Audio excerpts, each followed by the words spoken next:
Hello दोस्तों, फिर कैसे हैं आप? जैसा कि आप सब जानते हैं कि आपके एग्ज़ाम चल रहे हैं या फिर आपके एग्ज़ाम्स स्टार्ट होने वाले हैं। तो दोस्तों, जैसा कि हम लोग जानते हैं कि बोर्ड एग्ज़ाम में दिक्कत हमें यही होती है कि हम रिवाइज़ कैसे करें। रिवाइज़ करने में बहुत दिक्कत होती है। तो ये वीडियो फ्रेंड्स आप ही लोगों के लिए है। देखिए, रिज़ल्ट आपका तभी बनेगा अगर आप लोग हार्ड वर्क करेंगे तभी। ये परिश्रम ही परिणाम के बराबर होता है। तो जितना ज़्यादा आप लोग हार्ड वर्क करेंगे उतना ज़्यादा आपका रिज़ल्ट आएगा।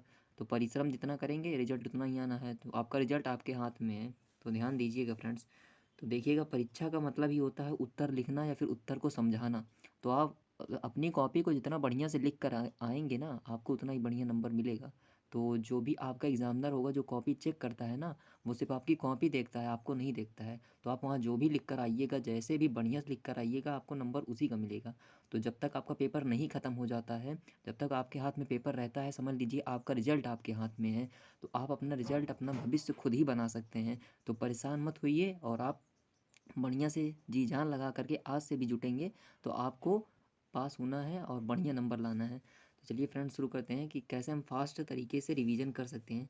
सबसे पहले देखिएगा फ्रेंड्स, सबसे पहले आपको अपने मन से जीतना है कि हम कर सकते हैं, हम कर सकते हैं, कर सकते हैं। क्योंकि आपने जो टारगेट रखा है, कि जो जितना भी हम लोग रखते हैं, पहले हम लोग टारगेट सोच लेते हैं कि हमको अपने बोर्ड एग्ज़ाम में 90% लाने हैं, 85% लाने हैं, 80% लाने हैं। लेकिन हमारे रिवीजन से और हमारी तैयारी से अगर सही नहीं हो पाती तो हम अपने आप को ही कम मान लेते हैं और अपने परसेंटेज को कम करने लगते हैं। ऐसा नहीं करना है। हमको अपने मन से जीतना है कि हम कर सकते हैं, करेंगे और स्ट्रेटजी बनाएंगे कि जितना हो सका है हम उतना ही करेंगे। अब आपको नए क्वेश्चन बिल्कुल नहीं करने हैं, जो क्वेश्चन आपके पास हैं उन्हीं को बढ़िया से तैयार करना है। तो अपने मन में पहले तैयार कर लीजिए कि हम कर सकते हैं, अभी हमारे पास बिल्कुल भी समय है। आप समझ लीजिए, लोग एक एक दिन पढ़ करके परीक्षाएं पास करते हैं। जो ग्रेजुएशन में है आज, वो क्या करते हैं, वो सिर्फ 2 दिन 3 दिन पहले देखिए रात को 2-2 बजे तक पढ़ते हैं और वो परीक्षाओं में पास भी होते हैं। 70%, 60% अच्छे मार्क्स से पास होते हैं वो। तो आपको दिक्कत नहीं लेनी है, आप पास होंगे, बढ़िया नंबर से पास होंगे। तो आप अपने मन से हटा दीजिए कि कैसे करेंगे, क्या करेंगे, आपका सब सही है। उसके बाद दूसरा है फ्रेंड्स, आपको समझ करके और ग्राफिक्स में याद करना है। तो फ्रेंड्स, जो भी आंसर आपको लिखना है वो आप छोटे छोटे में सोचिएगा, बढ़िया से समझ करके याद करें। आपको रटना नहीं है कि जैसा जैसा लिखा है वैसे ही सेम लिख कर आएंगे। कोई भी एकदम सेम टू सेम नहीं लिख सकता। जैसा याद करके जाता है, टॉपर्स भी जो होते हैं वो जैसा याद करके जाते हैं वैसा नहीं लिख कर आते हैं। कुछ ना कुछ लाइनें छूट जाती हैं, कुछ चीज़ें बदल जाती हैं। तो आप कोशिश करिए समझ कर लिखिए, क्योंकि आप ही कोई आंसर लिखेंगे तो एक के बाद एक वो आंसर बदलता रहता है। तो आप समझ करके जाइएगा उसको। ग्राफिक मतलब कि जो फोटोज़ होती हैं उनके फॉर्म में याद कीजिए। जैसे आप कोई आंसर याद कर रहे हैं कि इलेक्ट्रॉन फ्लो करता है पॉजिटिव से नेगेटिव की तरफ, तो आपको अपने मन में सोचना चाहिए कि हाँ, इलेक्ट्रॉन ऐसे निकलता फिर ऐसे आया, इसमें देखिए, फिर इसमें ये एन क्षेत्र है, पी क्षेत्र है, ऐसे आपको समझना चाहिए। मन में ही अपना ग्राफिक बनाइए, पिक्चर बनाइए, तब आपको बढ़िया से याद होगा और ज़्यादा समय तक याद रहेगा।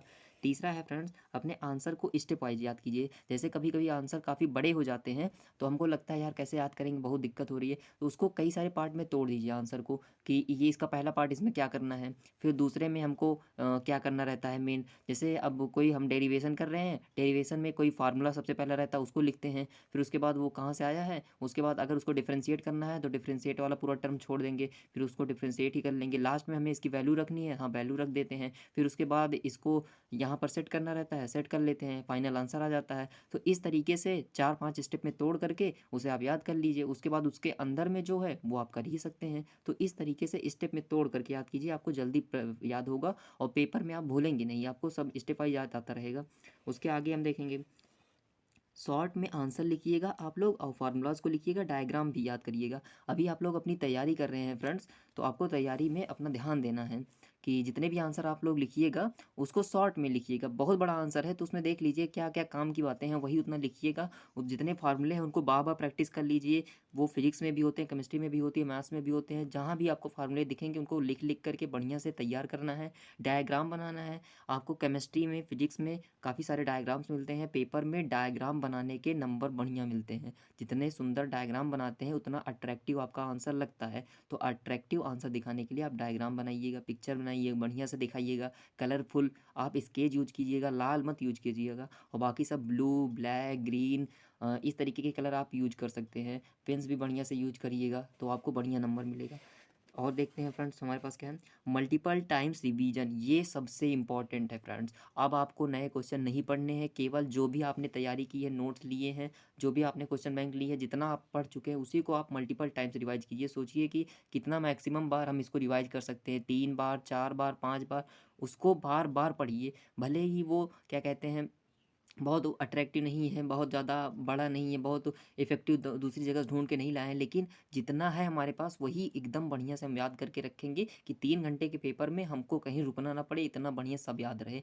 तो कोशिश करिएगा कि बार-बार रिविज़न करें, एक बार रिवाइज़ कर लीजिए, बढ़िया से पढ़ के दोबारा फिर कॉपी पलटिए, देखते जाइए, देखते जाइए। भले मन नहीं लगता है, कोई बात नहीं है, उसको आप देखते जाइए बार-बार। जब आप बार-बार रिवाइज़ करते हैं ना, वो आंसर अपने आप ही आपको बिना मन के भी याद हो जाते हैं। तो आपको मल्टीपल टाइम्स रिवाइज करना है, ये मत भूलिएगा। सब लोग यही गलती करते हैं रिवीजन में, तो रिवाइज तो आपको करना ही है बढ़िया से।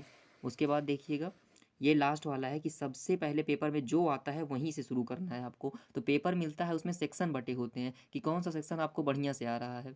जो सेक्शन बढ़िया से आ रहा हो उसको सबसे पहले आपको सॉल्व करना है। तो देखिए जैसे सेक्शन ए बी सी है, तो उसमें से आपको सेक्शन बी के क्वेश्चन बढ़िया आ रहे हैं, तो वहीं से स्टार्ट कीजिए। सेक्शन बी में कई क्वेश्चन हो सकते हैं, 1 2 3 4 क्वेश्चन है, उसमें भी आप तैयार कर सकते हैं बढ़िया से। तो जो भी क्वेश्चन आपको बढ़िया से आ रहा है उसी से आप स्टार्ट करिएगा। सेक्शन बी हो जाएगा, फिर सेक्शन सी पे आप आइएगा। वहाँ पर देखिएगा अगर 3 क्वेश्चन है, 3 में से आपको तीसरा ही आ रहा है बढ़िया से, तीसरे से स्टार्ट कीजिए। ज़रूरी नहीं है कि ऑर्डर में ही चलना है, जो क्वेश्चन आ रहा है वहीं से स्टार्ट करेंगे, उसी को लिखेंगे। इससे होता ये क्या है कि आपको आता तो आंसर है, लेकिन आपके पास टाइम बच जाता है कि जल्दी जल्दी कर लेते हैं। अब जो आंसर नहीं आ रहे हैं, जो को आपको बना कर लिखने या सोचना है, उसको उसके लिए आपके पास टाइम है, आप उसमें सोच कर भी लिख सकते हैं। तो ये आपके लिए बढ़िया होता है। तो फ्रेंड्स इसको आप ध्यान में रखिएगा और बढ़िया से पेपर दीजिएगा। All the best.